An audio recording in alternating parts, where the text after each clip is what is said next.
India to hand over fast patrol vessel ship and landing craft to that is a Maldives। तो India के जो राजनाथ सिंह जी हैं वो हमारे आजकल डिफेंस मिनिस्टर हैं, वो कहाँ पे गए हैं? वो गए हैं मालदीव्स की यात्रा पे। तो वहाँ पे क्या किया है इंडिया वालों ने, क्या किया है, मालदीव्स को हमने गिफ्ट किया है एक fast patrol vessel ship and landing craft. किसको? मालदीव्स को। तो मालदीव्स आप यहाँ पे है, आप मैप में देख सकते हो। इनके बीच में हमारे पास क्या है, इंडिया और मालदीव्स के बीच में 8 डिग्री चैनल आता है, ठीक है, जो इंडिया और मालदीव्स को सेपरेट करता है। ठीक है, इंडिया मतलब कि जो मिनिकॉय आइलैंड है ना हमारे, ठीक है, यहाँ पे हमारे पास मिनिकॉय आइलैंड्स हैं, ठीक है, जो भी हमारे पास यहाँ पे लक्षद्वीप के आइलैंड्स हैं उसमें से जो मिनिकॉय आइलैंड है उसको सेपरेट करता है 8 डिग्री चैनल से। किसके साथ से? मालदीव्स एंड मिनिकॉय को। ठीक है, 8 डिग्री चैनल से। जो मिनिकॉय है वो इंडिया का पार्ट है एंड मालदीव्स का है। ठीक है, तो इनके बीच में क्या है, 8 डिग्री चैनल है। तो हम ऐसा बोल सकते हैं कि इंडिया और जो मालदीव्स है वो 8 डिग्री चैनल से क्या है, सेपरेट होते हैं। ठीक है, तो एज ए गिफ्ट हमने दिया है ये fast patrol vessel and landing craft to Maldives. अब इंडिया और मालदीव्स के बीच में बहुत ही गहरे रिश्ते हैं। इंडिया के बहुत सारे जो प्रोजेक्ट्स हैं, डेवलपमेंटल जो प्रोजेक्ट्स हैं वो मालदीव्स में भी हो रहे हैं आजकल। ठीक है, सो मालदीव्स को हम मालदीव्स आइलैंड भी बोलते हैं। एक इंडिपेंडेंट कंट्री है, आइलैंड्स हैं ये नॉर्थ सेंट्रल इंडियन ओशन में।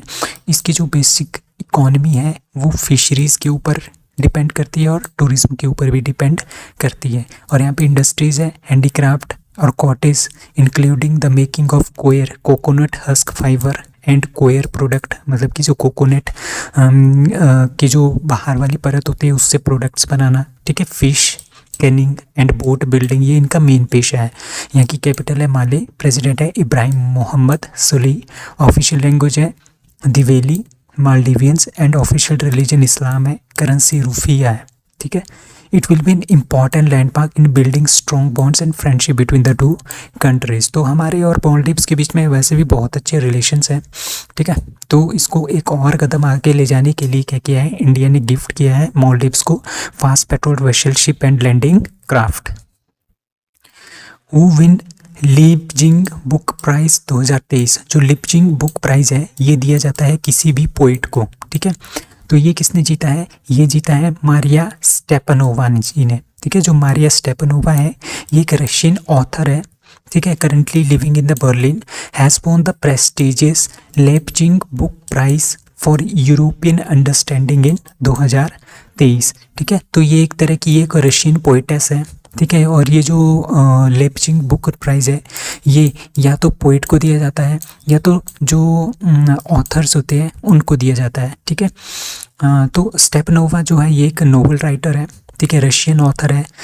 In memory of memory which explores themes of Stalinism and the collapse of the Soviet Union has earned a nomination for the Booker Prize 2021। इनकी एक book थी जिसका नाम है मेमोरी ऑफ मेमोरी। ठीक है, तो उसको बुकर प्राइज़ 2021 के लिए नॉमिनेट भी किया गया था। तो ये काफ़ी अच्छी नॉवलिस्ट है, काफ़ी अच्छी ये निबंध लिखती हैं, काफ़ी अच्छी ये बुक्स लिखती हैं। तो इसके लिए इनको लिपजिंग बुक प्राइज़ 2023 का अवार्ड मिला है। ठीक है, Who has been appointed as the chairman of Atomic Energy Commission। India का जो एटॉमिक एनर्जी कमीशन है ना वो देखता है सारे के सारे काम जितने भी हमारे पास एटॉमिक से रिलेटेड, ठीक है, न्यूक्लियर से रिलेटेड जितने भी काम है वो सारे के सारे देखता है एटॉमिक एनर्जी कमीशन। उसका जो चेयरमैन है वो किसको बनाया गया है?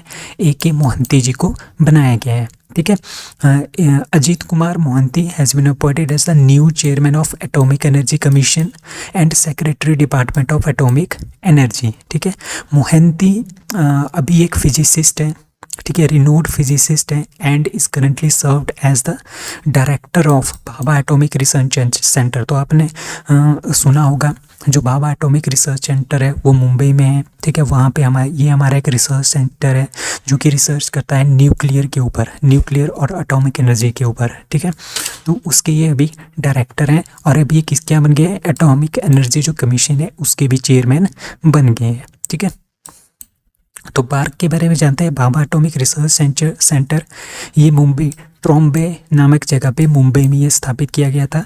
ये स्थापित किया गया था 1954 में। यहाँ पे सारी की सारी जो रिसर्च होती है वो एटॉमिक एनर्जी से रिलेटेड होती है और न्यूक्लियर एनर्जी से होती है, ठीक है। और ये किसने बनाया था? Doctor Homi J Bhabha, a renowned physicist थे, वो served as the founding director of the institute, ठीक है। किंग चार्ल्स जो 3 हैं awarded honorary MBE2 that is D doctor MN Nand Kumar. सो जो हमारे पास डॉक्टर MN नंद कुमार जी हैं उनको जो है जो इंग्लैंड के राजा हैं किंग चार्ल्स 3, उन्होंने कौन सा अवार्ड दिया है? Honorary MBE award. And MBE का मतलब क्या होता है? Member of the order of the British empire का अवार्ड जो है वो दिया गया है MN नंद कुमार जी को। किसने दिया है? किंग चार्ल्स 3 जो कि UK के राजा हैं, उन्होंने इनको दिया है, ठीक है। क्यों दिया है? क्योंकि ये एक संस्कृत स्कॉलर है। जो डॉक्टर MN नंद कुमार जी ये एक संस्कृत स्कॉलर है और ये एग्जीक्यूटिव डायरेक्टर भी है भारतीय विद्या भवन सेंटर जो कि लंदन में स्थित है।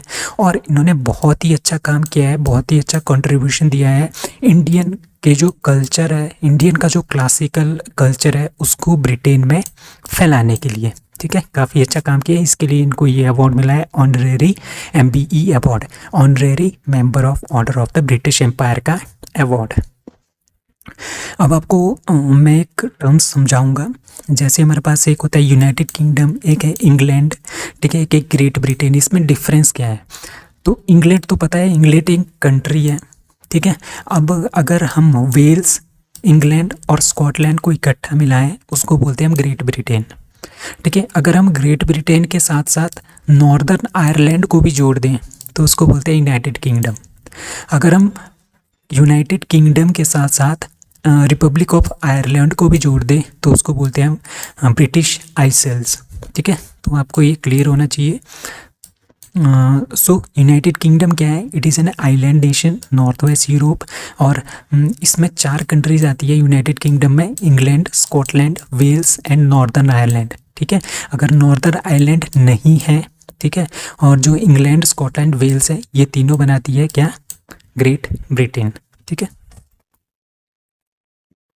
गवर्नमेंट ऑफ इंडिया ब्लॉक्ड 14, ठीक है। गवर्नमेंट ऑफ इंडिया ने 14 मैसेंजर मोबाइल एप्लीकेशन जो है वो बंद किए हैं जो कि काफ़ी ज़्यादा यूज़ हो रहे थे जम्मू एंड कश्मीर में फॉर स्प्रेडिंग टेरर, ठीक है। टेरर फैलाने के लिए उनका बहुत ज़्यादा यूज़ हो रहा था, इसीलिए जो गवर्नमेंट ऑफ इंडिया ने 14 ऐप्स जो है वो ब्लॉक कर दिया है। उसमें से कौन कौन से ऐप हैं? Like Crypviser, Enigma, Safeswiss, Wickrme, Mediafire, Briar, BChat, Nandbox, Conion, IMO, Element, Second Line, Zangi and Threema. तो इस तरह का ये 12 मैसेंजर ऐप है। इससे ये मैसेजिंग ऐप है, एक जगह से दूसरी जगह तक मैसेज भेजने के काम आते हैं। और ये पाया गया कि जो ये ऐप्स हैं इसके थ्रू क्या हो रहा है, जो टेररिस्ट हैं वो क्या कर रहे हैं, बहुत सारे जो टेरर फैलाने की जो गतिविधियाँ हैं वो इसके थ्रू कर रहे थे, ठीक है। तो ये ऐप्स जो इनको बैन कर दिया गया है अंडर द सेक्शन 69A के थ्रू, इंफॉर्मेशन टेक्नोलॉजी एक्ट 2000 के थ्रू इसको क्या कर दिया गया है? बैन कर दिया गया है। Who won men's double at the badminton Asia championship gold medal, ठीक है। जो मेंस डबल का जो बैडमिंटन एशिया चैंपियनशिप है उसका गोल्ड मेडल किसने जीता है? ठीक है, दैट इज़ डी सात्विक एंड चिराग। इनका नाम याद रखना, ये काफ़ी इंपॉर्टेंट है। इन्होंने कॉमनवेल्थ गेम्स 2022 में भी गोल्ड मेडल जीता था। किस में? डबल्स में, मैन के डबल्स में, ठीक है। और अभी इन्होंने एशिया चैंपियनशिप में भी, ठीक है, बैडमिंटन एशिया चैंपियनशिप में भी इन्होंने क्या जीता है? गोल्ड जीता है। तो ये काफ़ी इंपॉर्टेंट है, ये 2 चीज़ें आपने याद रखनी है, ठीक है।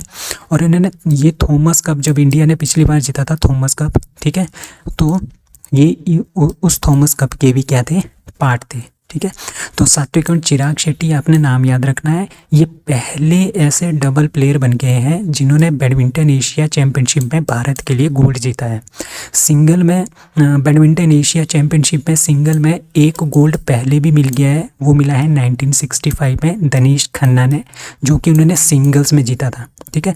बट डबल्स में ये पहला गोल्ड मेडल है इंडिया का, ठीक है। और सात्विक एंड चिराग ने किसको हराया? मलेशिया का जो पेयर है ओंगी सिन एंड त्यू ये, इनको इन्होंने फाइनल में हराया। अब बैडमिंटन एसोसिएशन ऑफ इंडिया जो बैडमिंटन एसोसिएशन ऑफ इंडिया है, जितनी भी बैडमिंटन की गतिविधियाँ हैं पूरे इंडिया में, वो उसको कंट्रोल करती है। It serve as the governing body for the badminton in India, और ये 1934 में स्टार्ट हुआ था। 1936 से इसने काम करना स्टार्ट। इसका जो हेड क्वार्टर है वो है न्यू दिल्ली में। इसके जो प्रेसिडेंट है वो है Hemant Biswa Sharma. Azerbaijan grand prix 2023 won by that is C Sergio Perez. तो सर्गियो पेरेज ने क्या जीता है? अजरबैजान ग्रैंड पिक्स 2023 जीता है। ठीक है, इन्होंने किसको हराया? इन्होंने फाइनल में अपने ही टीममेट रेडबुल के driver that is max Verstappen को इन्होंने फाइनल में हराया। ठीक है, तो आपने याद रखना है अजरबैजान ग्रैंड पिक्स 2023 जीता है किसने? सर्गियो पेरेज जी ने, जो कि अजरबैजान में हुआ। ठीक है, अब अजरबैजान कहाँ पे है? ठीक है, ये एशियन कंट्री है। ठीक है, आधे इसमें यूरोप में आता है। ठीक है, एशिया में भी आता है। ठीक है, तो अजरबैजान की कैपिटल है बाकू, करेंसी है अजरबैजानी मन्नत, ऑफिशियल लैंग्वेज है अजरबैजानी। ठीक है, गवर्नमेंट यहाँ की रिपब्लिक है, यूनिटरी स्टेट है, प्रेसिडेंशियल सिस्टम भी यहाँ पे है, कॉन्स्टिट्यूशनल रिपब्लिक भी है, सेमी प्रेसिडेंशियल सिस्टम भी यहाँ पे है। इसके प्रेसिडेंट है इल्हम अलीव, वाइस प्रेसिडेंट है मेहरीबन अलीवा, एंड प्राइम मिनिस्टर है अली असादोव। ठीक है, नेशनल असेंबली के स्पीकर, इनका नाम याद रखने की जरूरत नहीं है, वैसे इनकी वो है Sahiba Gafarova. Which country launched ChatGPT rival GigaChat AI chatbot?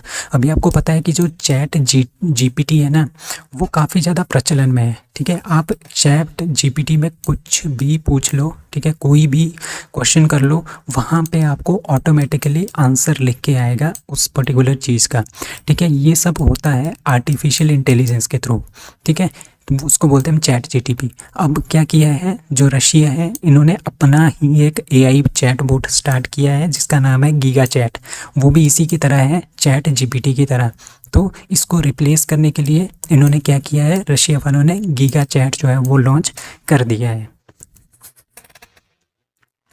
India to join international climate action in civil aviation from that is B 2027। तो 2027 से क्या होगा, इंडिया ज्वाइन करेगा international climate action in civil aviation. मतलब कि जो हमारे पास जितना भी हमारे पास सिविल एविएशन है, सिविल एविएशन मतलब कि जो एरोप्लेन्स हैं, ठीक है, जितने भी एरोप्लेन्स हैं उसमें क्या होता है, उसमें फ्यूल जो होता है उसकी बर्निंग होती है, जिसकी वजह से कार्बन डाइऑक्साइड निकलता है।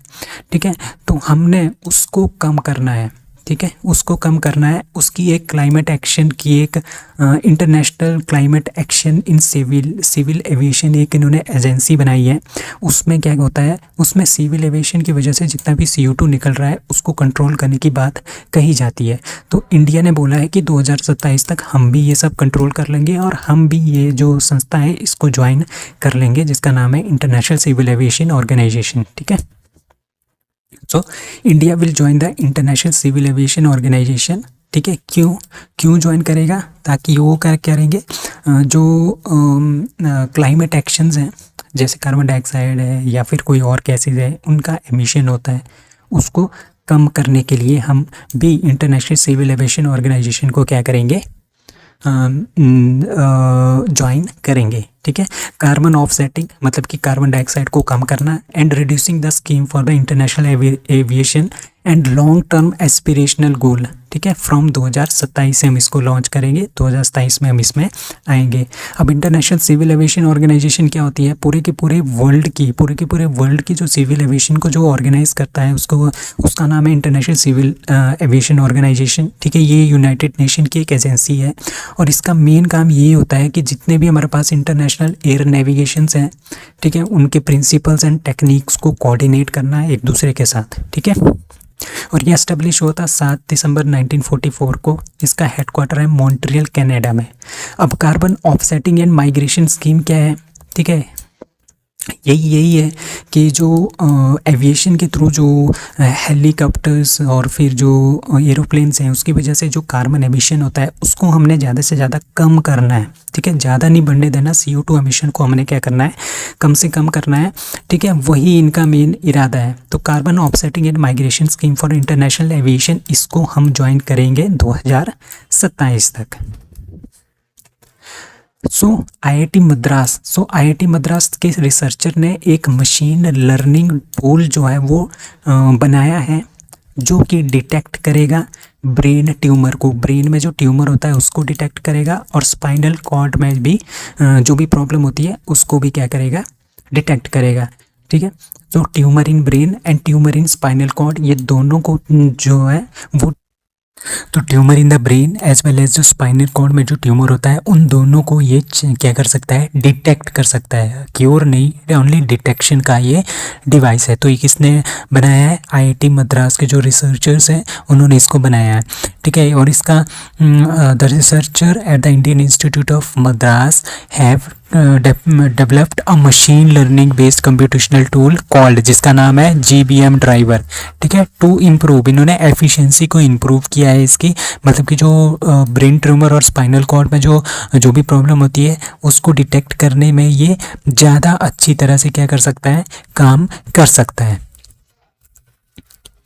Kasumi Ishikawa is related to which sports, that is the table tennis. तो टेबल टेनिस की एक प्लेयर है जिसका नाम है कासुमी इशिकावा। ठीक है, इन्होंने कंटिन्यूसली 3 बार, ठीक है, बैक टू बैक, मतलब कि 2012 का जो ओलंपिक था लंदन में, 2016 का जो ओलंपिक था, और जो 2020 का जो ओलंपिक था, इन तीनों ओलंपिक में इन्होंने मेडल जीता है कंटिन्यूसली। ठीक है, 2012 में इन्होंने लंदन में कौन सा जीता है, फर्स्ट मेडल जीता था 2012 में। ठीक है, और जापान की ये टेबल टेनिस प्लेयर है, और ब्रॉन्ज मेडल इन्होंने रियो ओलंपिक 2016 में जीता था, और सिल्वर इन्होंने 2020 के टोक्यो ओलंपिक में जीता था। तो इन्होंने क्या ले लिया है, इन्होंने संन्यास ले लिया है अपने टीटी से, टेबल टेनिस से। तो ये जापानीज टेबल टेनिस स्टार है जिसका नाम है कासुमी इशिकावा, जिन्होंने अभी अभी क्या कर लिया है, इन्होंने संन्यास की घोषणा कर दी है, रिटायरमेंट की अपनी घोषणा कर दी है। She is from Japan. Which Indian ministry launched India housemaid, India handmade portal. ठीक है, इंडिया हैंडमेड पोर्टल मतलब कि जो भी हैंडमेड से रिलेटेड चीज़ें होंगी वो सारी की सारी हम इस पोर्टल पे डाल सकते हैं, और ताकि ज़्यादा से ज़्यादा लोग उसको देखें और वो मार्केट में बिक जाए। ठीक है, that is B ministry of textile ने ये किया है। तो India handmade portal was launched by union textile जो मिनिस्ट्री है, to promote the handicrafts and the handloom sector. इस सेक्टर को ज़्यादा से ज़्यादा इंक्रीज करने के लिए ये किया गया है, ताकि ज़्यादा से ज़्यादा लोग इसको देखें और क्या कर सके, इनको खरीद सके। ये एक ई कॉमर्स पोर्टल है, मतलब कि यहाँ से हम इन चीज़ों को क्या कर सकते हैं, खरीद भी सकते हैं। डायरेक्टली जो कस्टमर्स है वो डायरेक्टली क्या कर सकते हैं, खरीद सकते हैं। तो मिनिस्टर है टेक्सटाइल के पीयूष गोयल जी, इन्होंने इसको लॉन्च किया इस पोर्टल को, कहाँ पे, गुजरात में। India and that is D Russia. ठीक है, इंडिया और Russia to explore acceptance of RuPay and Mir payment cards for cross border transactions. ठीक है, तो इंडिया और रशिया क्या कर रहे हैं, ये एक्सप्लोर करेंगे किसको, एक्सेप्टेंस को। किस चीज़ की एक्सेप्टेंस को, कि जो रुपे कार्ड है वो कहाँ पे चलेगा, रशिया में चलेगा। इंडिया का जो रुपे कार्ड है वो हम रशिया में भी चल पड़ेगा, और जो मीर पेमेंट कार्ड है रशिया का वो इंडिया में भी चल पड़ेगा। इंडिया और रशिया वाले ये दोनों काम कर रहे हैं। ठीक है, तो 2008 में national payment corporation of India जो है 2008 में बना था, तब से लेकर उन्होंने रुपे कार्ड भी बना लिया, इमीडिएट पेमेंट सर्विस भी बना दिया, IMPS, UPI भी बना दिया, भारत इंटरफेस फॉर मनी भी बना दिया, भीम जिसको हम भीम बोलते हैं, भीम आधार भी बना दिया। ठीक है, तो इस तरह की सारी फैसिलिटीज़ इन्होंने प्रोवाइड कर दी है National payment corporation of India ने। सो म्यूचुअल एक्सेप्टेंस ऑफ, ठीक है, जो रुपे कार्ड है इंडिया का वो एक्सेप्ट होगा रशिया में, और जो मीर कार्ड है वहाँ के रशिया के वो एक्सेप्ट होंगे इंडिया में। तो इस तरह से हम क्या कर सकते हैं, इंडिया वाले रशिया में, ठीक है, रशियंस जो करेंसी है रूबल में पेमेंट कर सकते हैं, और रूबल जो रशिया वाले हैं वो इंडियन रुपीज़ में पेमेंट कर सकते हैं। तो इस तरह की ये सारी की सारी जो है वो बातचीत हो रही है इंडिया और रशिया के बीच में। Which country overtakes Saudis as Europe's top refinery supplier. ठीक है, जो टॉप रिफाइनरी, जो ऑयल एंड रिफाइनरीज होती है ना, ठीक है, एक होता है कच्चा माल। ठीक है, कच्चा माल को रिफाइन करके जो है वो बेचा जाता है। ठीक है, वो जो पेट्रोल होता है, डीजल होता है, वो मतलब ऐसे कि रिफाइन करके इसको हम बेचते हैं। ठीक है, तो सऊदी अरेबिया ये काम करता था क्योंकि उनके पास ऑयल्स भी बहुत ज़्यादा होता था, तो वो बेचता भी था और रिफाइनरी भी उनके पास होती थी। बट अब क्या हुआ, जो इंडिया है ना, इंडिया भी रिफाइनरीज के क्षेत्र में आगे जा रहा है। इंडिया ने सऊदी अरेबिया को पीछे छोड़ दिया है और लार्जेस्ट एक्सपोर्टर बना है रिफाइनरी का। किसके लिए? यूरोप के लिए। ठीक है, तो कैपलर डाटा है एक, ठीक है, उन्होंने बोला है कि India has become the largest supplier of refined fuels to the Europe. तो अभी आपको पता है कि ये रशिया और यूक्रेन के बीच में वॉर चल रहा था, जिसकी वजह से क्या हुआ, रशिया के ऊपर सैंक्शंस लग गए और यूरोप ने क्या किया, रशिया से तेल लेना बंद कर दिया। अब रशिया को घाटा हो रहा था, रशिया ने क्या किया, इंडिया को डिस्काउंट पे तेल देना स्टार्ट कर दिया। अब इंडिया के पास बहुत ज़्यादा कच्चा माल, कच्चा तेल जो है वो आता है रशिया से। ठीक है, अब इंडिया के पास इतना सारा है, अपनी आपूर्ति की तो पूरी कर लेता है, बाकी जो बचता है वो हम किसको दे देते हैं, यूरोप को दे देते हैं। तो इस तरह से हमारी क्या बन गई, हमारी एक्सपोर्ट जो है वो बहुत ज़्यादा इंक्रीज हो गया है ऑयल रिफाइनरी के क्षेत्र में। ठीक है, जिसकी वजह से हमने सऊदी अरेबिया को भी पीछे छोड़ दिया है। ठीक है, इस एक्सपोर्ट के लिए, ऑयल रिफाइनरी के एक्सपोर्ट के लिए टू यूरोप। तो अभी this comes as a result of Europe's. ठीक है, यूरोप ने कम कर दिया, जो मैंने आपको अभी भी बताया। ठीक है, Europe is set to increase its refined fuel import from India, मतलब कि इंडिया से अभी 3,60,000 बैरल पर डे के हिसाब से आगे आने वाले टाइम में इंडिया से इतना तेल जो है पर डे के हिसाब से वो यूरोप लेगा। तो जितना ज़्यादा इंपोर्ट बढ़ेगा हमारा ये बढ़ेगा एक्सपोर्ट टू यूरोप, उतना ज़्यादा हमारा इंपोर्ट बढ़ेगा कहाँ से, रशिया से। तो रशिया वाले कितना इंपोर्ट हमारा इंक्रीज़ कर रहे हैं, 2 मिलियन बैरल पर डे के हिसाब से अप्रैल में हम इससे लेंगे रशिया से, जो कि 44% है of India's overall oil import. So Russia से हम इंपोर्ट करते हैं और हम एक्सपोर्ट करते हैं टू यूरोप। तो इस मामले में हम इंडिया जो है वो सबसे सऊदी अरेबिया को उसने पीछे छोड़ दिया है oil refinery supplier to Europe. Which state tops market borrowing for third consecutive year, लगातार तीसरी साल। ठीक है, जो तमिलनाडु है वो became the state with the highest market borrowings. ठीक है, मार्केट से जिसने सबसे ज़्यादा पैसा उधार लिया है तो वो तमिलनाडु सबसे पहले नंबर पे है। ठीक है, लगातार तीसरी बार ये पहले नंबर पे आ गया है। तो ये रिपोर्ट है किसकी, आरबीआई की। तो सबसे पहले नंबर पे है जिसके पास सबसे ज़्यादा क्या है, बाहर से क्या बोलते हैं, बोरिंग लिया है, जिन्होंने पैसा लिया, उधार लिया है। दूसरा महाराष्ट्र, वेस्ट बंगाल तीसरा, उत्तर प्रदेश चौथा, कर्नाटका पांचवा, राजस्थान छठा। तो इस तरह से आप यहाँ से इसको देख सकते हो। द स्टेट फाइनेंशियल मिनिस्टर जो हमारे पास है पलानिवल थियागाराजन, उन्होंने अनाउंस किया है budget in speech last month that Tamil Nadu plan to borrow. ठीक है, तमिलनाडु अभी भी बोरो करना चाहता है 1,43,197 करोड़ रुपीस ड्यूरिंग 2023-24। ठीक है, क्यों कर रहा है, अब इन्होंने इतना सारा लोन जो ले लिया है, ठीक है, इतना सारा इनके पास क्या है, बोरोइंग्स है, दूसरों का लोन है, उसको चुकाने के लिए इंटरेस्ट भी लगेगा। तो ये रीपेमेंट करेंगे वो 51,331.79 करोड़ रुपीज़। तो इतनी इनकी रीपेमेंट है।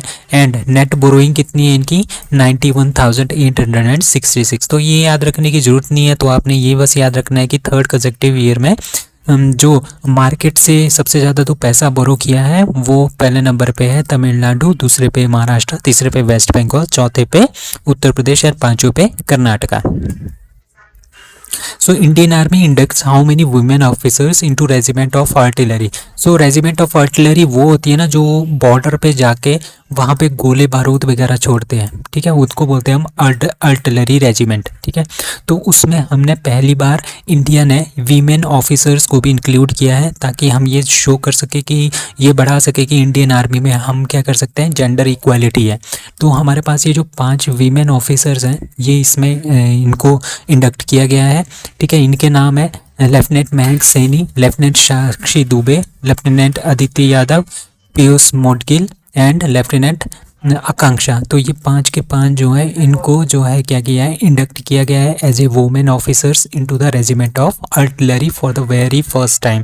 अभी अभी इनकी ट्रेनिंग जो है चेन्नई से पूरी हो गई है। और इनको कहाँ कहाँ पे डिप्लॉय किया जाएगा, इनमें से जो 3 है उनको डिप्लॉय किया जाएगा line of actual control that is China के बॉर्डर पे, और 2 को कहाँ पे पोजीशन किया जाएगा, कहाँ पे इनको अपॉइंटमेंट दी जाएगी, पाकिस्तान के बॉर्डर पे, ठीक है। 2 को पाकिस्तान के बॉर्डर को पे, 3 को line of actual control China के बॉर्डर पे। सो ये पहली बार हुआ है कि 3 वुमेन्स कितने जो वीमेन ऑफिसर्स हैं वो रेजिमेंट ऑफ आर्टिलरी को इंडक्ट वो करेंगे। First Asian India maritime exercise AIME 2023 begins in that is Singapore. तो सिंगापुर में क्या हो रहा है, एशियन की 10 कंट्रीज और इंडिया, ठीक है, इनके बीच में क्या हो रहा है, मैरीटाइम एक एक्सरसाइज हो रही है, नेवल एक्सरसाइज हो रही है, नेवी की एक्सरसाइज हो रही है जिसका नाम है AIME, ठीक है, एशियन इंडिया मैरीटाइम एक्सरसाइज 2023। ये पहली बार कंडक्ट हो रही है, तो अपने याद रखना है कहाँ पे हो रही है, सिंगापुर में हो रही है। क्यों हो रही है, ताकि जो एशियन जो संगठन है उसमें 10 देश हैं, ठीक है, उसमें 10 देश हैं प्लस उसमें और ये 10 देश और इंडिया इसका पार्ट नहीं है, तो इंडिया के साथ ये 10 देश क्या करेंगे, एक एक्सरसाइज करेंगे, नेवल एक्सरसाइज जिसका नाम है AIME 2023। इसका मेन मोटिव यही है कि हमने एक दूसरे की जो नेवल स्ट्रेंथ है उसको इंक्रीज करना है, enhance the interoperability and exchange of best practices among the participating navies. तो इंडिया की तरफ से इसमें किसने पार्टिसिपेट किया है, ये वेरी वेरी इंपॉर्टेंट है, INS सतपुड़ा और INS दिल्ली इसमें पार्टिसिपेट कर रही है। अब एशियन है क्या, ठीक है, एशियन है the association of south east Asian nation. जो साउथ ईस्ट में जो एशियन नेशंस है उनका एक संगठन है। अब साउथ ईस्ट कहाँ पे आता है, जैसे ये इंडिया है, इंडिया के जो इस साइड में जितने भी देश है ना वो आते हैं साउथ ईस्ट एशियन नेशन, ठीक है। ये 10 कंट्रीज है, ये 10 मिलके क्या बनाती है, एशियन बनाती है, ठीक है। और इसका मोटो क्या है, इसका मोटो है 1 विजन 1 आइडेंटिटी 1 कम्युनिटी। और क्यों बनाया गया था, to promote political and social stability. इस पर्टिकुलर एरिया में पॉलिटिकल और सोशल स्टेबिलिटी लाने के लिए ये संगठन बनाया गया था। और 8 अगस्त को ऑब्जर्व किया जाता है एशियन डे के रूप में। एशियन के सेक्रेटरीट कहाँ पे है, इंडोनेशिया जकार्ता में। अब मेंबर कंट्रीज कौन कौन सी है, लाइक हमारे जो east south east Asian nation, मतलब कि इस साइड पे कौन कौन कंट्रीज हैं, लाइक सबसे पहले म्यांमार आ जाता है, Vietnam, Laos, Cambodia, Thailand, Malaysia, Singapore, ठीक है, फिलीपींस, ब्रुनई एंड इंडोनेशिया। तो ये सारी की सारी कंट्रीज किसके अंदर आती है, एशियन के अंडर आती है, ठीक है। 1967 में जो है एशियन बना था, establish with the signing off the Asian declaration के बाद, जो बैंकॉक में ये डिक्लेरेशन साइन हुआ था थाईलैंड में। अब फाउंडिंग इसके फादर्स कौन कौन से हैं, ये Indonesia, Malaysia, Philippines, Singapore and Thailand, ठीक है। तो ये सारा का सारा एशियन के बारे में है। ISSF की जो शॉटगन वर्ल्ड कप है वो कहाँ पे हो रहा है, that is D Egypt. Egypt में क्या हो रहा है, ISSF का शॉटगन वर्ल्ड कप हो रहा है। ISSF मतलब international shooting sports federation.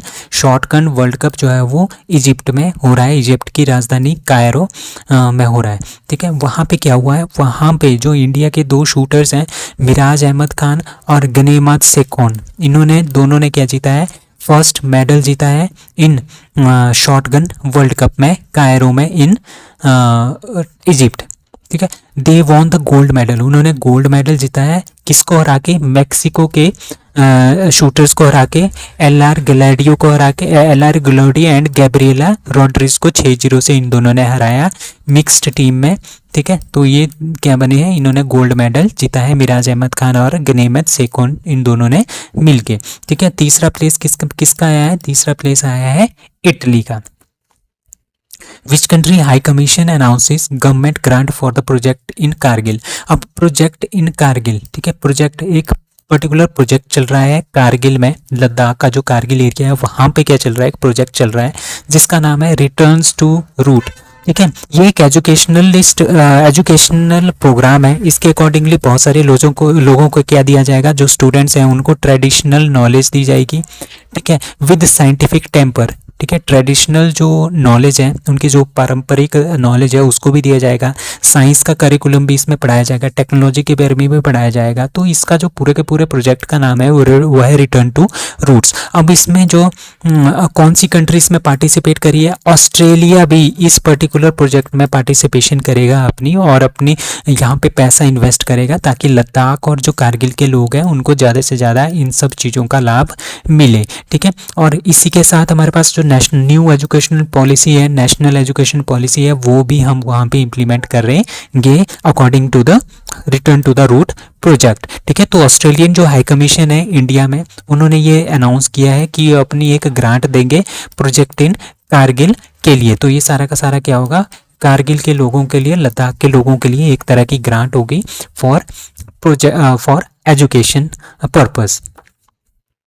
World press freedom day 2023 is observed on that is C 3 मई। सो 3 मई को क्या मनाया जाता है, वर्ल्ड प्रेस फ्रीडम डे जो है वो मनाया जाता है। ये क्यों मनाया जाता है, ताकि जो प्रेस है ना, जो हमारे पास जो मीडिया है हमारा, वो क्या हो जाए, वो ज़्यादा से ज़्यादा फ्री रहे, अपनी फ्री रिपोर्टिंग करे और किसी के इन्फ्लुएंस में आके, ठीक है, लाइक जैसे बड़े बड़े कारोबारी होते हैं इनके इन्फ्लुएंस में ना आए, जैसे हमारे पास पॉलिटिशियंस हैं उनके इन्फ्लुएंस में ना आए। ठीक है, अपने फ्री होके वो काम करे, अपने फ्री होके क्या करे, न्यूज़ को आगे पहुंचाए। तो उसके लिए हमारा वर्ल्ड प्रेस फ्रीडम डे 2023 वो मनाया गया है 3 मई को। ठीक है, इस बार की जो थीम थी वो थी shaping a future of rights, freedom of expression as a driver for all other human rights. Very very important है ये।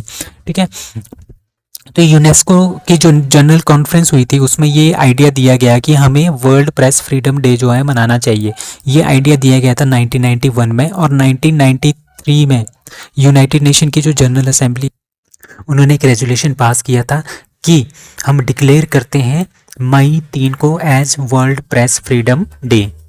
तो कुछ और इम्पॉर्टेंट डेज मई के जो 2023 में आएंगे, लाइक जो आपने याद रखने हैं, लाइक 1 मई को इंटरनेशनल लेबर डे भी मनाया जाता है, महाराष्ट्र डे भी इसी दिन होता है, गुजरात डे भी इसी दिन होता है। ठीक है, 2 मई को वर्ल्ड अस्थमा डे, मतलब कि 2 मई को इस बार हुआ है, वैसे ये फर्स्ट ट्यूसडे ऑफ मई, ठीक है, मंगलवार को, पहला मंगलवार जो आएगा मई का, उसमें ये मनाया जाता है। 3 मई को प्रेस फ्रीडम डे, 7 मई को वर्ल्ड एथलेटिक्स डे, 8 मई को वर्ल्ड रेड क्रॉस डे, 8 मई को वर्ल्ड थैलेसेमिया डे, एंड 9 को रविंद्रनाथ टैगोर की जयंती, 11 को national technology day, very very important, 12 मई को international nurse day, very very important, 14 मई को मदर्स डे, और इस बार ये 14 मई को आता है आएगा क्योंकि ये सेकंड संडे, दूसरा जो रविवार आएगा मई महीने का, उसमें ये मनाया जाता है। 17 मई को वर्ल्ड हाइपरटेंशन डे, 18 मई को वर्ल्ड एड्स वैक्सीन डे। ठीक है, वर्ल्ड एड्स डे होता है 1 दिसंबर को, वर्ल्ड एड्स वैक्सीन डे होता है 18 मई को। 18 मई को इंटरनेशनल म्यूजियम डे भी मनाया जाता है। 19 मई को इस बार आएगा थर्ड फ्राइडे इन मई, उस दिन मनाया जाता है नेशनल एंडेंजर्ड स्पीशीज डे। 20 मई को, जो कि थर्ड सैटरडे ऑफ मई का, उस दिन मनाया जाता है आर्म्ड फोर्सेस डे। 21 मई को नेशनल एंटी टेररिज्म डे, 22 मई को international day for biological diversity, और 31 ऑफ मई को एंटी टबाको डे जो है वो मनाया जाता है। What is article 142 of Indian constitution. Article जो 142 है वो इंडियन कॉन्स्टिट्यूशन का ये बोलता है कि enforcement of apex court. Apex court वो होता है जैसे हाई कोर्ट, सुप्रीम कोर्ट, उनको बोलते हैं अपेक्स कोर्ट। ठीक है, वो जो है दखल अंदाजी कर सकते हैं, किसके लिए, to give the complete justice in any matter, किसी भी मैटर में हाई कोर्ट और हाँ, तो वो क्या दे सकते हैं, वो एक कंप्लीट अपनी जस्टिस जो है वो दे सकते हैं किसी भी मैटर में, ये आर्टिकल नंबर 142 बोलता है। अभी अभी हुआ क्या था, जो सुप्रीम कोर्ट है ना, उन्होंने रिमूव कर दिया है 6 मंथ के वेटिंग पीरियड को फॉर डाइवोर्स। अब कोई पति पत्नी है, वो क्या देते हैं, एक दूसरे के साथ डाइवोर्स देते हैं वो एक दूसरे को। ठीक है, फिर उनको 6 महीने का जो है टाइम लेना पड़ता था, उसके बाद उनको कोर्ट से जो है वो डाइवोर्स मिलता था। अब ये 6 महीने का टाइम जो उन्होंने खत्म कर दिया है अंडर आर्टिकल 142 के तहत। ठीक है, अंडर आर्टिकल 142 के तहत जो अपेक्स कोर्ट होते हैं, जैसे हाई कोर्ट होता है, सुप्रीम कोर्ट होता है, वो क्या कर सकता है, किसी भी मैटर में हस्तक्षेप करके उसमें कंप्लीट जस्टिस बनाने के लिए वो अपनी तरफ से क्या दे सकता है, एक लॉजिकल होना चाहिए, उसके पीछे कोई लॉजिकल चीज़ नहीं होनी चाहिए, लॉजिकल बेस जो है अपनी जजमेंट दे सकते हैं। ठीक है, तो और जो ये जजमेंट होगी वो पूरे के पूरे देश में जितने भी कोर्ट है ना, पूरे के पूरे सभी कोर्टों को मानना पड़ेगा, एनफोर्समेंट बोलते हैं इसको। ठीक है, this article allows the supreme court to grant divorce decree directly to the consent parties in case of irreversible breakdown of marriage। ठीक है, तो इसमें 5 जजेस का एक कॉन्स्टिट्यूशन बेंच था जो कि हेड गया था एस के पॉल के द्वारा। ठीक है, उन्होंने बोला कि सुप्रीम कोर्ट जो है वो किस मैरिज को डिसॉल्व कर सकता है by granting divorce through mutual consent, ठीक है, वाइल डिस्पेंसिंग, मतलब कि 6 महीने का टाइम लेने की जरूरत नहीं है आपको। अगर एक हस्बैंड है, वाइफ है, अगर उनको डाइवोर्स चाहिए, दोनों म्यूचुअल अंडरस्टैंडिंग है उनकी उनकी उन्होंने पहले से बोल के रखा है कि हमने डाइवोर्स चाहिए, दोनों मान गए हैं, तो 6 महीने का पीरियड जो टाइम है उसको क्यों लेना भाई, ठीक है, उसको वो क्या कर सकते हैं यहाँ पे ख़त्म कर सकते हैं। और ये जो 6 महीने का पीरियड था, ये हिंदू मैरिज एक्ट जो 1955 में आया था उसके सेक्शन 13B में ये 6 महीने का टाइम जो है वो रखा गया था। कौन सी स्टेट का कमीशन है फॉर द बैकवर्ड क्लासेस जिन्होंने इनिशिएट किया है एक सर्वे on social and educational condition of backward classes, that is D Orissa. तो उड़ीसा ने क्या स्टार्ट किया है, उड़ीसा का जो state commission for backward classes है ना, उन्होंने एक सर्वे स्टार्ट किया है ताकि वो जान सके जो वहाँ की जितनी भी बैकवर्ड क्लासेस है उसके बारे में वो जान सके कि वहाँ का उनका सोशल स्टेटस क्या है, उनका एजुकेशनल लेवल कितना है, ठीक है, उनका ऑक्यूपेशन क्या है, उनको मैरिटल स्टेटस क्या है, ठीक है, एजुकेशनल स्टेटस क्या है। तो ये सारी की सारी चीज़ें जो है वो उसका एक सर्वे जो है वो कौन कर रहा है, Orissa state commission for backward classes, ठीक है। इसके अकॉर्डिंगली जितने भी जो लोग जो बैकवर्ड क्लासेस के लोग हैं उनका आधार नंबर चेक किया जाएगा, voter ID, password number, pan number, ration card number and mobile phone number, ये सब कुछ जो है वो चेक किया जाएगा। उनके एजुकेशन के बारे में बताया जाएगा, ऑक्यूपेशन क्या है, उनका मैरिटल स्टेटस क्या है। तो ये सारी की सारी चीज़ें जो है इसका एक सर्वे हो रहा है कहाँ पे, उड़ीसा में। Science 20 engagement group meeting begins in that is C Puducherry. तो पुडुचेरी में साइंस की G20 की जो साइंस 20 एंगेजमेंट ग्रुप की मीटिंग है वो पुडुचेरी में हो रही है, ठीक है। तो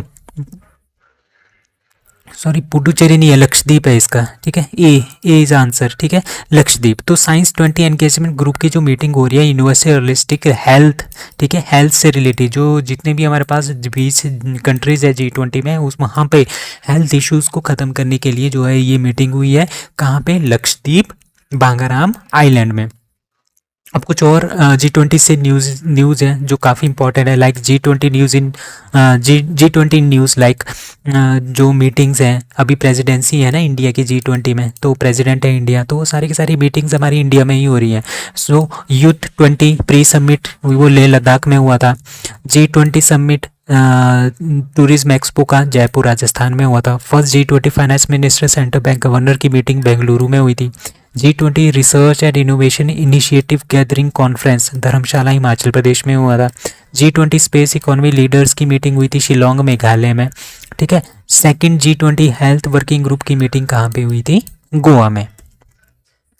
सोरसन, खीचन एंड हमीरगढ़, ठीक है, ये 3 है न्यू कंजर्वेशन रिजर्व कौन सी स्टेट में, दैट इज सी राजस्थान। तो राजस्थान के फॉरेस्ट डिपार्टमेंट ने क्या किया है, उन्होंने अनाउंस किया है कि हमारे पास 3 और कंजर्वेशन रिजर्व जो हैं वो हैं, ठीक है। कौन कौन से ने घोषित किए हैं, सोरसन को जो कि बरन में है, खींचन जो कि जोधपुर में है एंड हमीरगढ़ जो कि भिलवाड़ा में है। इन तीनों को क्या बनाया है, नया कंजर्वेशन रिजर्व जो है वो बनाया है, ठीक है। और इसी के साथ साथ 3 न्यू एडिशंस हो गई हैं इसमें, तो टोटल अब वहाँ पे 26 वाइल्ड लाइफ कंजर्वेशन रिजर्व है राजस्थान में। तो राजस्थान की कैपिटल जयपुर में, chief minister Ashok Gehlot, governor Kalraj Mishra. तो आप देख सकते हो राजस्थान हमारा पास लैंड के एरिया में सबसे बड़ी स्टेट है इंडिया की, ठीक है। इसका पाकिस्तान के साथ बॉर्डर लगता है, पंजाब के साथ भी लगता है, हरियाणा के साथ भी लगता है, आपके उत्तर प्रदेश के साथ भी लगता है, मध्य प्रदेश के साथ भी लगता है, गुजरात के साथ भी इसके बॉर्डर लगता है। अब कुछ इंपॉर्टेंट करंट अफेयर्स है राजस्थान से रिलेटेड जो पिछले जनवरी 2022 से लेके आज तक है, ठीक है, जो वेरी वेरी इंपॉर्टेंट है आपके एग्जामिनेशन पॉइंट ऑफ व्यू से। तो ड्रिंकिंग वाटर सप्लाई स्कीम जो है वो 6,872 करोड़ की है been approved for Rajasthan under Jal Jeevan mission. Foundation for world's third largest cricket stadium, ठीक है, तीसरे नंबर का जो सबसे बड़ा लार्जेस्ट क्रिकेट स्टेडियम है वो बनने जा रहा है जयपुर में। THDC India science LOI to setup 10,000 megawatt solar project in Rajasthan. 4 day Maru festival कहाँ पे होता है, पोखरण राजस्थान में। Rajasthan tops in the solar electrification under Saubhagya scheme, ठीक है। Tata power solar commission 160 megawatt solar project in Rajasthan. Rajasthan का जो रामगढ़ विषधारी सेंचुरी है नोटिस्ड एज टाइगर रिजर्व, ठीक है। Rajiv Gandhi rural Olympic games कहाँ पे स्टार्ट हुई थी, राजस्थान में। Rajasthan government section 40 crore rupees for the electrical vehicle policy, ठीक है। अब ये वेरी वेरी इंपॉर्टेंट है, राजस्थान गवर्नमेंट लॉन्चेस महिला निधि, एक क्रेडिट स्कीम फॉर वुमेन। ठीक है, पहला महिला निधि जो है वो तमिलनाडु ने स्टार्ट किया था, दूसरा किया है राजस्थान ने। ठीक है, फिफ्थ एशियन साउथ एशियन जो जियो साइंसिस कॉन्फ्रेंस है 2022 में हुई थी जयपुर में। Jackson Green to invest 22,400 crore rupees for green project in Rajasthan. PM Modi declare Rajasthan Mangarh Dham as a national monument. ठीक है, उदयपुर टू होस्ट G20 की sherpa meeting from December 4 to 7 जो कि हो गई है। पराक्रम दिवस, ठीक है, वो सेलिब्रेट किया राजस्थान में 5 दिसंबर को।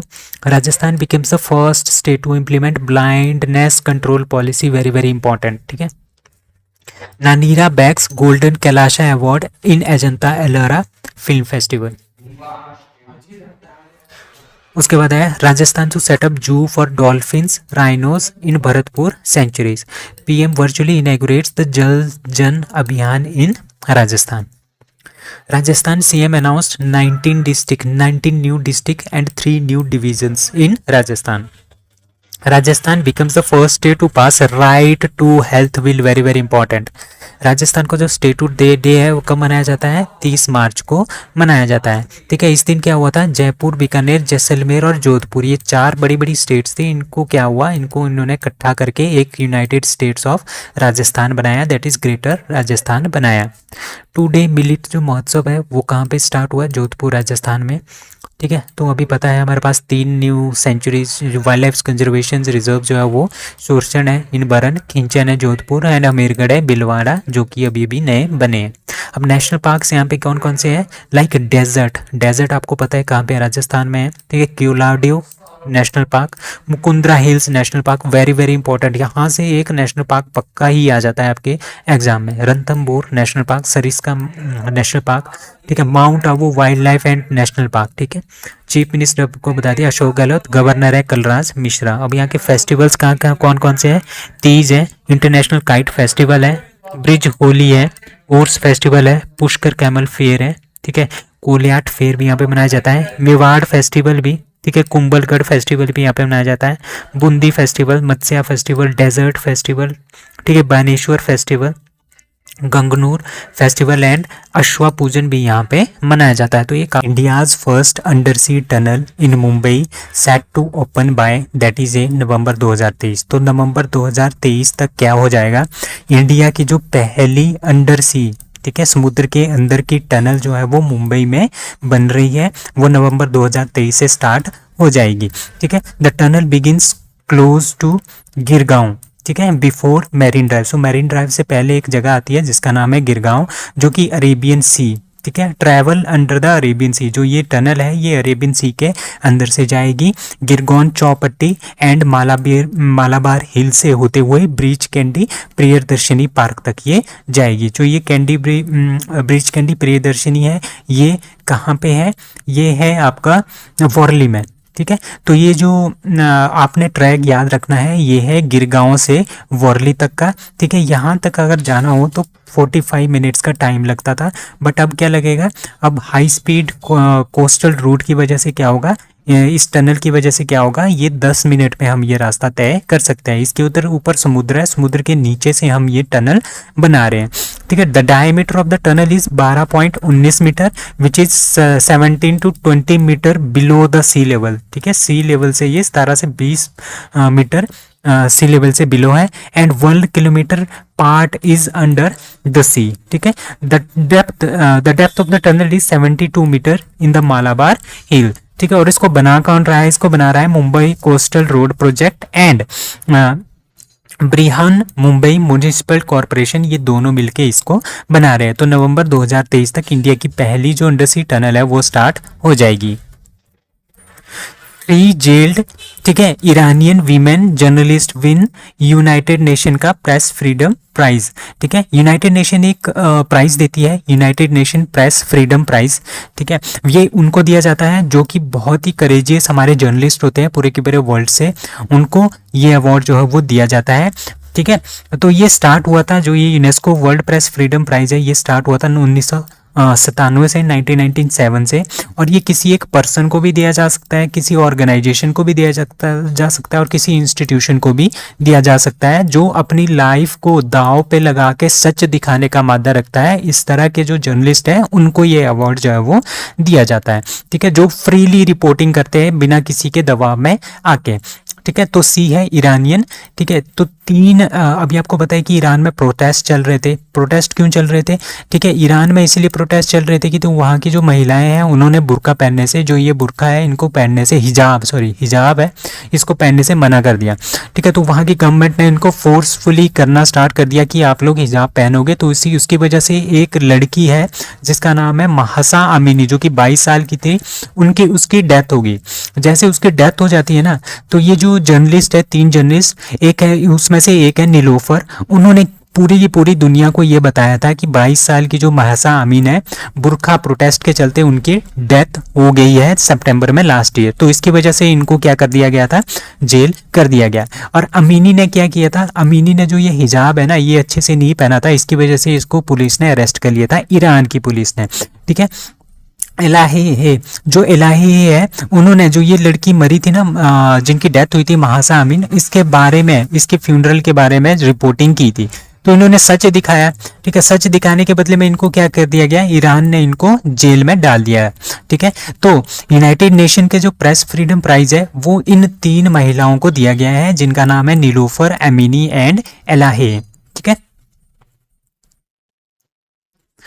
What is the theme of the International Girls in ICT Day 2023? तो international girls in the ICT day ये मनाया जाता है 27 अप्रैल को। ठीक है, इस बार की थीम क्या थी? इस बार की थीम थी डिजिटल स्किल्स फॉर लाइफ। ठीक है, और इसका मेन मतलब यही है, जो ये international girls in ICT day 2023 का इसका मेन मोटिव यही है कि जितनी भी हमारे पास लड़कियां हैं ना, वो ज़्यादा से ज़्यादा जो है इंफॉर्मेशन टेक्नोलॉजी, इंफॉर्मेशन कम्युनिकेशन और डिजिटल स्किल्स की तरफ बढ़े, इसकी एजुकेशन ले और इसमें क्या करें? रिसर्च करें और इसमें अपना कैरियर बनाएं। तो उसी को प्रमोट करने के लिए ये डे मनाया जाता है। और इस बार की थीम थी digital skills for life. Which bank introduces face authentication for Aadhaar enabled payment system? That is Airtel payment. So Airtel payment ने क्या किया है? एयरटेल पेमेंट ने स्टार्ट किया है फेस रिकॉग्निशन से, फेस और फेस जो होता है उसका ऑथेंटिकेशन के लिए उन्होंने Aadhaar enabled payment system is developed. So Airtel payment bank has collaborated with किसके साथ? NPCI, that is national payment corporation of India, उनके साथ मिलकर इन्होंने, एयरटेल पेमेंट बैंक ने क्या किया? कोलैबोरेट किया and they have introduced face authentication. किसके लिए? आधार एनेबल्ड पेमेंट सिस्टम के लिए। ठीक, तो इसका मेन ये है कि until now transactions were being authenticated using the customer's Aadhaar number and the fingerprint और iris match of the UIDAI record. But अब क्या होगा? अब इसके साथ साथ फिंगरप्रिंट के साथ साथ हमारा क्या आ जाएगा? फेस रिकॉग्निशन भी इसमें आ जाएगा, फेस ऑथेंटिकेशन भी हम कर सकते हैं और उसके थ्रू हम पेमेंट भी कर सकते हैं। तो इस तरह का ये फर्स्ट इनिशिएटिव है, इसी तरह का पूरे के पूरे इंडिया में जो वो हो रहा है। ठीक है, AEPS इसको हम बोलते हैं, that is Aadhaar enabled payment system. Who is going to receive honorary Palm d'Or at Cannes? ठीक है, जो केन्स फिल्म फेस्टिवल है वो कहाँ पे होता है? वो होता है फ्रांस में। ठीक है, वहाँ पे क्या हुआ? वहाँ पे जो माइकल डॉगलस हैं उनको एक ऑनरेरी पाल्म डे और अवार्ड जो है वो दिया गया। ठीक है, कौन से? उसमें इंटरनेशनल फिल्म फेस्टिवल, जो द केन्स फिल्म फेस्टिवल है, इसी को पहले इंटरनेशनल फिल्म फेस्टिवल बोलते थे। ये 2003 से स्टार्ट हुआ था। ये अभी अभी कहाँ पे होगा? ये फ्रांस में होगा। तो वहाँ पे जो ऑनरेरी पाल्म डे और अवार्ड है, ऑनर है, वो किसको दिया गया? माइकल डॉगलस को दिया गया। और ये मैगलस डॉगलस कौन है? ये एक एक्टर है, 78 ईयर्स ओल्ड एक्टर है। इन्होंने बहुत सारी मूवीज़ में काम किया है, like China syndrome, basic instinct, falling down and behind candelabra. ठीक है, इन सारी मूवीज़ में इन्होंने काम किया। बहुत सारी और भी मूवीज़ हैं, इन्होंने काम किया। तो एक्सेलेंट वर्क के लिए इनको ये जो है honorary Palme d'Or award दिया गया। The world's 10 highest paid athlete 2023 by Forbes, वो टॉप्स द लिस्ट। ठीक है, अभी अभी फोर्ब्स में क्या किया है? फोर्ब्स ने एक लिस्ट जारी की है जिसमें वर्ल्ड के जो 10 हाईएस्ट पेड एथलीट है उनकी एक लिस्ट है। उसमें जो टॉप पे है वो है क्रिस्टियानो रोनाल्डो विद $136 मिलियन इनकी नेटवर्थ है। सॉरी इनकी हाईएस्ट पेमेंट है लियोनेल मेसी की $130 मिलियन के, एम्बापे की 120 मिलियन, फिर है जेम्स 119.5, अल्वरेज 110, जॉनसन की $107 मिलियन। ठीक है, और इसी तरह से आप इसके सारे को देख सकते हैं। तो आपने टॉप 3 याद रखने हैं। ये फुटबॉलर है Cristiano Ronaldo, Lionel Messi and Kylian Mbappe. तो ये हाईएस्ट पेड एथलीट है 2023 की लिस्ट में, फोर्ब्स की लिस्ट में। ठीक है, who has been confirmed as the next president of world bank. ठीक है, वर्ल्ड बैंक के नेक्स्ट प्रेसिडेंट किसको कंफर्म कर दिया गया है? That is the Ajay Banga. So Ajay Banga एक भारतीय मूल के है, इंडियन ओरिजिन है इनका। ठीक है, he has been selected as the president of the World Bank. तो there were the 25 executive board जिन्होंने इनको सेलेक्ट किया वर्ल्ड बैंक के प्रेसिडेंट के रूप में। And he was the CEO of master card also. और ये किसको रिप्लेस करेंगे? आजकल जो वर्ल्ड बैंक के प्रेसिडेंट है ही इज़ डेविड मालपास। तो इनको ये क्या करेंगे? रिप्लेस करेंगे जून 2 जून से। तो अजय बांगा जो है वो नेक्स्ट प्रेसिडेंट बनने वाले हैं कहाँ के? वर्ल्ड बैंक के।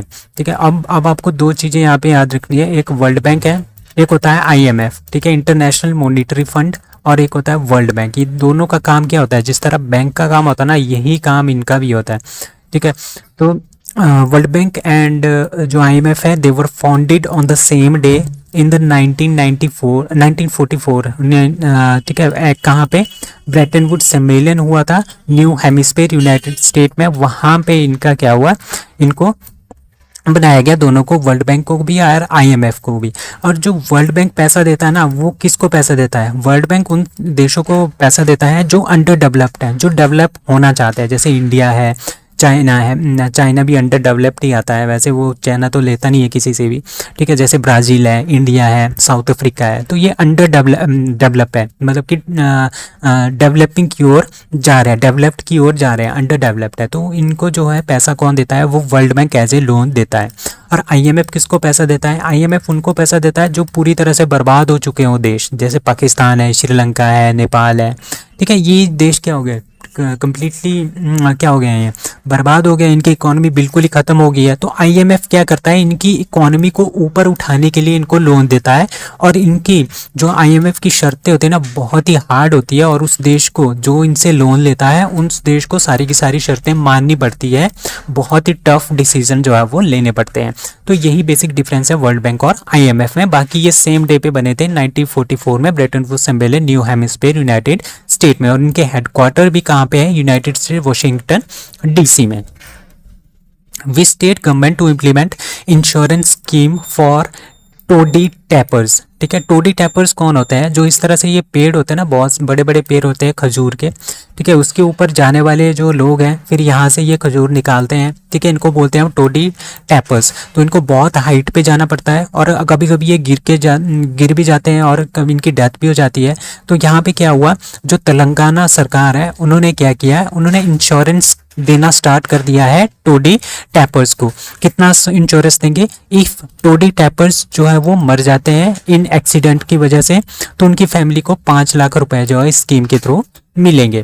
ठीक है, तो उस स्कीम का नाम क्या है? उस स्कीम का नाम है गीता कर्मिकुला बीमा। ये वेरी वेरी इंपॉर्टेंट है। ये जो गीता कर्मिकुला बीमा है, ये रिलेटेड है टोडी टैपर से। और इन यहाँ पे एक और स्कीम भी है, राइथू बीमा, जो कि जो फार्मर्स है उनके लिए एक फाइनेंशियल असिस्टेंट वाली एक स्कीम है। ठीक है, तो ये दोनों आपने याद रखना है। ये दोनों स्कीमें कहाँ की है? तेलंगाना की। India to build harbour for that is a Maldives. So Maldives का जो कोस्ट गार्ड है, ठीक है, coast guard of the Maldives national defence force, ठीक है, उनके लिए क्या बना रहा है? इंडिया बना रहा है एक हार्बर। ठीक है, India and Maldives launch construction of Ekatha harbour. इसका नाम है इकट्ठा हार्बर। कहाँ पे? For the coast guard of Maldives and the Maldives national defence force के लिए।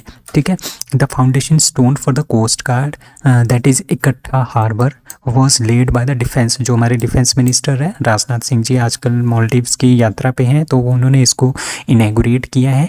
And his Maldivian counter part, जिनका नाम है मारिया दीदी, एट कहाँ पे? सिफावारू इन उथोरू थिला फालहू एटोल पे, ठीक है, where India is assisting construction of naval dockyard. तो इंडिया के बहुत सारे प्रोजेक्ट हैं जो कि मालदीव्स में हो रहे हैं। उसमें से एक है कि जो नेवी का इनका डॉकयार्ड है वो भी इंडिया ही बना रहा है, ठीक है। This is the biggest grant in aid project in India of India in Maldives. तो इंडिया की ये सबसे बड़ी ग्रांट है मालदीव्स के लिए to make the harbour for Maldivian coast guard, ठीक है। तो recent gift of India to Maldives, like अभी अभी कुछ दिन पहले हमने एक न्यूज़ पढ़ी थी कि जो ड्रोनियर एयरक्राफ्ट है वो इंडिया ने गिफ्ट किए हैं मालदीव्स को, ठीक है। और India gifted Dornier aircraft to Maldives in 2020 and patrol ship in 2019। 2022 में अभी हमने दिया था इनको coastal radar system to Male, ठीक है। Last year Modi announced that the India would provide 24 vehicles at the naval port and built police facilities in the country's 61 island. जो country के 61 आइलैंड्स हैं उसमें ये सारा की सारी जो है 24 vehicles and naval ports and built police facilities, ये सारी के सारे हम बना रहे हैं। कहाँ पे? इंडिया बना रहा है मालदीव्स में। Who launches CU Chayan, a unified faculty recruitment portal, that is CUGC। तो यूनिवर्सिटी जो ग्रांट कमीशन है उन्होंने सेंट्रल यूनिवर्सिटी चयन नाम का एक रिक्रूटमेंट बोर्ड पोर्टल जो वो बनाया है। अब आपको पता है कि पूरे के पूरे इंडिया में बहुत सारी सेंट्रल यूनिवर्सिटीज़ हैं, ठीक है। अगर आपने वहाँ पे फैकल्टी के रिक्रूटमेंट के लिए अप्लाई करना हो तो आपको अलग अलग पूरे के पूरे इंडिया की क्या करनी पड़ेगी, जो भी हमारे पास सेंट्रल यूनिवर्सिटीज़ हैं उनकी साइट्स पे जाके देखना पड़ेगा, ठीक है। अब यहाँ पे क्या होगा, सो CU चयन जो एक पोर्टल है वहाँ पे पूरी की पूरी जो यूनिवर्सिटीज़ है पूरे के पूरे इंडिया की, उनकी लिस्ट इस प्लेटफॉर्म पे मिल जाएगी। आपको इंडिविजुअली उस पर्टिकुलर सेंट्रल यूनिवर्सिटी के पेज पे नहीं जाना पड़ेगा, वहीं से आप वहाँ पे क्या कर सकते हो, अप्लाई कर सकते हो CU चयन के रिक्रूटमेंट पोर्टल से, ठीक है। तो यही है, ये यूज़र फ्रेंडली है and caters to the need of the stakeholders in the recruitment process. तो रिक्रूटमेंट प्रोसेस को और इजी बनाने के लिए ये किया गया है, ठीक है। यहाँ पे जितनी भी वैकेंसीज होगी ना पूरे के पूरे इंडिया में, जितनी भी सेंट्रल यूनिवर्सिटीज़ है उसमें जितनी भी वैकेंसीज होगी वो यहाँ पे होंगी और यहीं से हम इसको अप्लाई भी कर सकते हैं, ठीक है। अब यूनिवर्सिटी ग्रांट कमीशन क्या है, ये जो यूनिवर्सिटी ग्रांट कमीशन है 1953 में आया था और ये स्टैट्यूटरी ऑर्गेनाइजेशन है जो बनाया था गवर्नमेंट ऑफ इंडिया ने bye act of parliament in 1956। और इसका मेन काम क्या है, यूनिवर्सिटी ग्रांट कमीशन का मेन वर्क है कि जितनी भी यूनिवर्सिटीज़ है पूरे के पूरे इंडिया में उनके बीच में coordination, determination and maintenance of standard of teaching के स्टैंडर्ड को गिरने नहीं देना है। ये सारे के सारे काम जो है हमारे यूनिवर्सिटी ग्रांट कमीशन के हैं। मशीन्स कैन सी, ठीक है। मशीन कैन सी ये एक समिट है किसके ऊपर, आर्टिफिशियल इंटेलिजेंस के ऊपर, जो कि कहाँ पे हुई है, दुबई UAE में हुई है। तो UAE गवर्नमेंट ने लॉन्च किया है machine can see 2023 summit in Dubai, ठीक है। वन ऑफ द फर्स्ट पहली बार इंटरनेशनल कॉन्फ्रेंस आर्टिफिशियल इंटेलिजेंस की हुई है पूरे के पूरे UAE में, ठीक है। तो आपको पता है कि आर्टिफिशियल इंटेलिजेंस पे आजकल बहुत ज़्यादा काम हो रहा है, ठीक है। आर्टिफिशियल इंटेलिजेंस क्या होती है, आर्टिफिशियल इंटेलिजेंस इस तरह से होता है ना, जिस तरह से ह्यूमन जो ब्रेन है जिस तरह से वो काम करता है उसी तरह से जो मशीन्स है उनको हमने इस तरह से ऑटोमेटिक बनाना है कि वो क्या कर सके, खुद डिसीजन ले सके किसी भी पर्टिकुलर काम को करने के लिए। जिस तरह से हमारा ह्यूमन का जो ब्रेन है जिस तरह से काम करता है उसी की तरह ये काम करेगा, उसको बोलते हैं हम आर्टिफिशियल इंटेलिजेंस, ठीक है। तो ये इवेंट ऑर्गेनाइज किया गया था in the collaboration with Dubai department of economic and tourism and Dubai future foundation के साथ, ठीक है। तो यही मैंने आपको बताया आर्टिफिशियल इंटेलिजेंस के बारे में। तो मशीन कैन सी ये समिट आर्टिफिशियल इंटेलिजेंस की है, 2023 में हुई है। कहाँ पे हुई है, दुबई UAE में। Which state cabinet approves monthly incentives for women's in Spiti, ठीक है। अभी आपको पता है कि हिमाचल प्रदेश है, हिमाचल प्रदेश में बहुत ही दूर दराज एक क्षेत्र है जिसका नाम है स्पीति, लाहौल एंड स्पीति, ठीक है। तो जो स्पीति एरिया है वहाँ की जो फीमेल है, वहाँ की जो वीमेंस हैं, ठीक है, उनके अपलिफ्टमेंट के लिए जो हिमाचल प्रदेश सरकार है उन्होंने उनको मंथली 1500 रुपये देने का क्या कर दिया है, अनाउंसमेंट कर दिया है। जितनी भी वीमेंस हैं जो कि 18 साल से ऊपर है, ठीक है, जो भी हमारे पास वहाँ पे वीमेंस हैं, जितनी भी एलिजिबल वीमेंस हैं इंक्लूडिंग बुद्धिस्ट भी वहाँ पे काफ़ी ज़्यादा रहते हैं ना, बुद्धिस्ट नन्स, तो वो भी, ठीक है, जिनकी उम्र 18 साल से ऊपर है उनको जो है 1500 रुपये पर मंथ मिलेंगे, ठीक है। और इस इनिशिएटिव को क्या बोला जा रहा है, इंदिरा गांधी महिला सम्मान निधि इसको बोला जा रहा है। इसके अलावा हिमाचल प्रदेश में एक ई स्टैंपिंग का भी चला हुआ है आजकल। इसका मतलब ये है कि यहाँ पे दो तरह की स्टैंपिंग है, एक फिजिकल स्टैंप पेपर होता है, ठीक है, एक ई स्टैंप पेपर होता है, ठीक है। जो ई स्टैंप पेपर है ना, वो जो फिजिकल और ई स्टैंप पेपर ये दोनों चलेंगे, ठीक है। कब तक, 1 अप्रैल से 2023 से 31 मार्च 2024 तक ये दोनों चलेंगे। अब 1 अप्रैल 2024 से हम फिजिकल स्टैंप को कम्प्लीटली बैन कर देंगे, उसके बाद ई स्टैंप पेपर ये हमारे क्या होंगे, स्टार्ट होंगे। Chhatrapati Shivaji Maharaj statue unveiled by Devendra Fadnavis in that is B Mauritius. तो जो देवेंद्र फडणवीस है महाराष्ट्र के, ठीक है, वो क्या है, वो आजकल विजिट पे है मॉरिशस के, ठीक है। मॉरिशस कहाँ पे है, आपका यहाँ पे मेडागास्कर दिख रहा होगा, उसके बाद ये छोटा सा बिंदु दिख रहा है ना, ये मॉरिशस है, ठीक है। तो यहाँ पे गए हैं, यहाँ पे इन्होंने अनवील किया है ये जो छत्रपति शिवाजी जी की ये मूर्ति है, इसको इन्होंने अनवील किया है। So Fadnavis attend the cultural event attend करने के लिए वहाँ गए हैं मॉरिशस, वहाँ के प्राइम मिनिस्टर से भी मिले जिसका नाम है प्रविंद जुगानाथ, ठीक है। And will meet with the members of Maharashtrian committee भी पे मिलेंगे, ठीक है। और अपनी जो इनकी जो मॉरिशस की यात्रा है, ठीक है, आजकल क्या है, देवेंद्र फडणवीस जी डिप्टी चीफ मिनिस्टर है महाराष्ट्र के, ठीक है। वहाँ पे इन्होंने मराठा जो वॉरियर किंग है छत्रपति शिवाजी जी महाराज जी, उनकी उन्होंने मूर्ति को अनवेल, स्टैचू को अनवील किया है, कहाँ पे, मॉरिशस में, ठीक है। और फडणवीस ने ये भी बोला है कि शिवाजी महाराज बहुत ही एक योद्धा भी थे, वीर थे, और उन्होंने टैक्स सिस्टम बहुत अच्छा चलाया था महाराष्ट्र में, और लॉ एंड ऑर्डर भी उन्होंने बहुत अच्छा चलाया था अपने देश में, ठीक है। एंड उन्होंने अनाउंसमेंट की है 44 मिलियन मॉरिशस रुपीज़ की for the construction of multipurpose hall and scholarship for the 10 students. अब प्रेसिडेंट ऑफ मॉरिशस कौन है, पृथ्वीराज सिंह रूपन जी, ठीक है। प्राइम मिनिस्टर मॉरिशस कौन है, प्रविंद कुमार जगन्नाथ। मॉरिशियन करेंसी क्या है, मॉरिशियन रुपी, और कैपिटल क्या है, पोर्ट लुइस, ठीक है। तो आप लोकेशन यहाँ पे चेक कर सकते हो। Who wins ACC men's premier cup, that is the Nepal. Nepal ने फाइनल में UAE को हरा के ACC मेंस प्रीमियर कप जो है वो जीता है, ठीक है। इसी को जीतने के बाद जो नेपाल क्रिकेट टीम है वो सीधे की सीधे कहाँ पहुँच गई है, जो एशिया कप सितंबर में होने वाला है ना पाकिस्तान में, उसमें इनको डायरेक्ट एंट्री जो है वो मिल गई है, ठीक है। अब इंडिया, पाकिस्तान और नेपाल तीनों एक ही ग्रुप में है, ग्रुप ए में, ठीक है। और नेपाल, UAE और Oman will also take part in the ACC Emerging Asian Teams Asia Cup in July, where they will face 8 teams of full 5 members teams, ठीक है। सो नेपाल ने कहाँ के लिए क्वालिफाई कर लिया है, एशिया कप 2023 के लिए सबसे पहली बार ये पार्टिसिपेट करेंगे एशिया कप 2023 में, ठीक है। और नेपाल के कैप्टन आपसे पूछे, दैट इज़ रोहित पौडेल, ठीक है, ये भी आपने याद रखना है। Which state ranked the most innovative state, that is D Karnataka. Karnataka को क्या घोषित किया गया है, सबसे मोस्ट इनोवेटिव स्टेट जो है वो घोषित किया गया है, ठीक है। एक सर्वे हुआ था जिसका नाम है द नेशनल मैन्युफैक्चरिंग इनोवेशन सर्वे 2021-22 के अकॉर्डिंगली, ठीक है। तो ये किसने करवाया था, ये डिपार्टमेंट ऑफ साइंस और टेक्नोलॉजी गवर्नमेंट ऑफ इंडिया ने करवाया था। इसमें कर्नाटका को पहला रैंक मिला है, दूसरा तेलंगाना, तीसरा तमिलनाडु, फिर महाराष्ट्र और पांचवा हरियाणा को, ठीक है। और इन पांचों को हाई इनोवेशन स्टेट का दर्जा भी दिया गया है, ठीक है। उत्तराखंड जो छोटी स्टेट्स है ना, जो छोटी स्टेट्स और हिल स्टेट्स हैं, उसमें उत्तराखंड को हाईएस्ट रैंकिंग मिली है, ठीक है। और यूटीज में Dadra and Nagar Haveli and Daman and Diu को क्या मिला है, टॉप स्कोर मिला है, ठीक है। और अब इस लिस्ट में बॉटम में कौन है, ठीक है, लो परफॉर्मिंग स्टेट में आती है नॉर्थ ईस्ट की जितनी भी स्टेट्स हैं सारी की सारी, इंक्लूडिंग झारखंड एंड असम। असम को छोड़ के जितनी भी नॉर्थ ईस्ट की स्टेट्स हैं वो सभी लो परफॉर्मिंग में हैं, और झारखंड, उड़ीसा एंड आंध्र प्रदेश भी लो परफॉर्मिंग में है, ठीक है।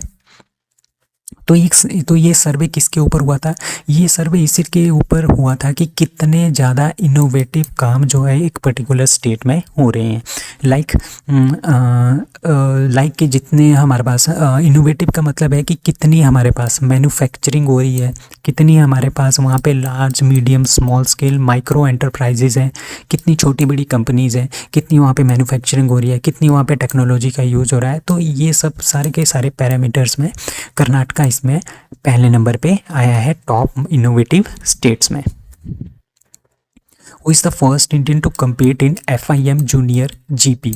ठीक है, FIM जूनियर ग्रैंड पिक्स जो है एक मोटो GP है। मोटो GP मतलब कि जो ये मोटर बाइक होते हैं ना, इस तरह की जो रेसिंग होती है, रेसिंग बाइक्स होती हैं, इनको चलाएगा। तो पहले इंडियन बने हैं जो कम्पीट करेंगे FIM जूनियर GP में। उनका नाम है जियोफ्री एमानुअल। ठीक है, जियोफ्री एमानुअल इसमें पार्टिसिपेट करेंगे और इंडिया को पहली बार डेब्यूट करवाएंगे FIM जूनियर GP में। ठीक है, तो जो ये FIM जूनियर GP वर्ल्ड की चैम्पियनशिप हो रही है, ये कहाँ पे होगी? ये पोर्चुगल में होगी दिस वीक। ठीक है, और ये अभी 18 साल के हैं। ठीक है, और ये पहले इंडियन है to compete in the championship which is consider crucial stepping stone to the Moto GP। ठीक है, तो आपने ये याद रखना है, इनका नाम है Geoffrey Emmanuel. So that's all for today, thank you.